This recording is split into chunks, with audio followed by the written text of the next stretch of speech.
लागलं. ते स्वातंत्र्य मिळाल्यानंतर आता आपल्या पिढीला कोणत्या स्वातंत्र्यासाठी लढायचं आहे? हाच प्रश्न काल रात्री मी माझ्या आजोबांना विचारला. आजोबा, तुम्ही स्वातंत्र्य लढा पाहिलात, तुम्ही देश स्वतंत्र होताना पाहिला, त्यावेळी तुमच्या मनात काय होतं?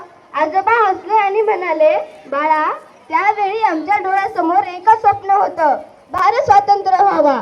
मी पुन्हा विचारलं, आणि आजोबा, भारत स्वतंत्र झाला ना? ते म्हणाले, हो, हजारो सैनिकांच्या त्यागामुळे, बलिदानामुळे आणि संघर्षामुळे भारत स्वतंत्र झाला. सहजासहजी आपण स्वतंत्र झालो नाही बाळा. मी थोडा वेळ शांत राहिले आणि त्यांना विचारलं, आजोबा, आपला देश स्वतंत्र झाला ना? आजोबांनी माझ्याकडे पाहिलं. ते म्हणाले, आमच्या काळात शत्रू समोर दिसत होता, आजच्या काळात शत्रू अवतीभोवतीच आहे, वेळ कळूही देत नाही आणि अनेकदा आपल्या विचारांमध्ये सुद्धा लपलेला आहे, तेही दिसत नाही. त्यांचं हे वाक्य माझ्या मनात घर करून गेलं. होय होय, आपला देश स्वतंत्र आहे, पण हा पण सुद्धा महत्वाचा आहे.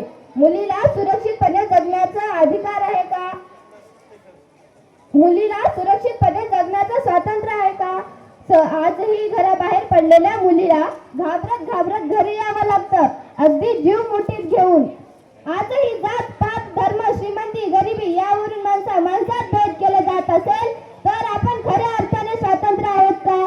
एखाद्या गरीब आई वडिलांच्या मुलाला मोठं स्वप्न पाहण्याचा अधिकार आहे, पण ते स्वप्न पूर्ण करण्यासाठी समान संधी मिळते का?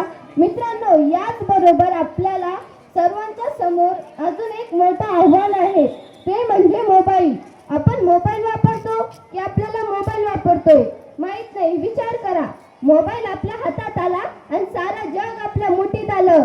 दूरची माणसं ही जवळ आली आणि जवळची माणसं ही दूर जात गेली, हे आपल्याला कळलंच नाही.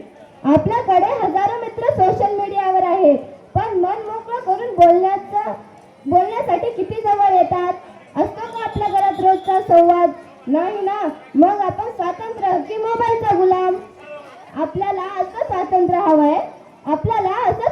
हवंय, जिथे मुलगी जन्माला आली म्हणून घरात दुःख होणार नाही आणि जिथे गरीब आई वडिलांचं स्वप्न श्रीमंत मुलाच्या स्वप्नापेक्षा लहान समजले जाणार नाही, जिथे धर्माच्या नावावर माणसं दूर जाणार नाहीत तर माणुसकीच्या नावावर जवळ येऊन पुन्हा एकमेकांचं दुःख समजून घेतील, जिथे झाड कापण्यापूर्वी आपण पर्यावरणासोबत पुढच्या पिढीचा विचार करू.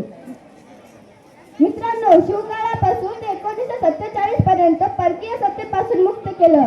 आता आपल्या पिढीची जबाबदारी आहे देशाला अज्ञानापासून मुक्त करण्याची, भेदभावापासून मुक्त करण्याची, अंधश्रद्धेपासून मुक्त करण्याची, व्यसनांपासून मुक्त करण्याची. मित्रांनो, यापुढे आपण काय करू शकतो?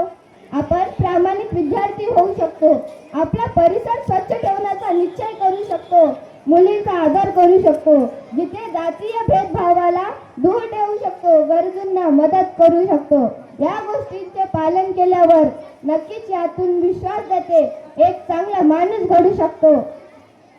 आणि शेवटी आपल्या आजोबांनी ज्या देश स्वतंत्र व्हावा म्हणून लढले, तुम्ही आम्ही देश सुंदर व्हावा म्हणून लढू आणि सांगू आपल्या आजोबांना, तुम्ही हातात बंदूक घेऊन लढलात, आमची पिढी हातात पुस्तक घेऊन अन्यायाविरुद्ध लढेल. तोच तिरंगा डोळ्यासमोर ठेवून वंदन करत पाहू. भाषण लेखन माझे वडील कवी Govind Kawale. I am proud to be an Indian. I